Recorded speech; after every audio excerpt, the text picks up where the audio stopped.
Sister side, if you have a question from a non-Muslim sister, could you please state it? Assalamu alaikum. This is on behalf of a non-Muslim. I'm new to this concept, have limited knowledge, therefore asking a basic question. If out of 6,000 verses, 1,000 are about scientific facts, then what really is the essence of the Quran? The sister asked a very good question, that if the Quran contains more than 6,000 verses, and more than 1,000 speak about science, what is the essence of the Quran?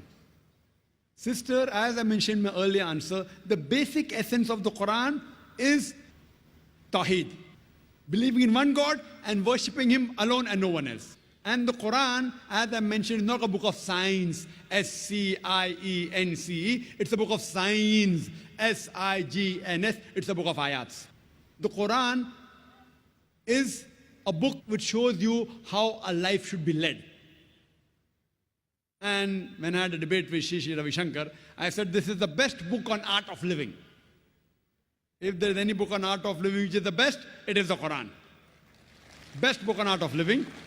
And it has a membership of more than 1.3 billion people. So this book shows you how to lead a life.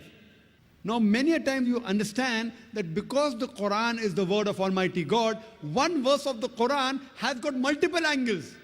Now the same 1,000 verses which are speaking about science, it doesn't mean it only speaks about science. It speaks about various other aspects also.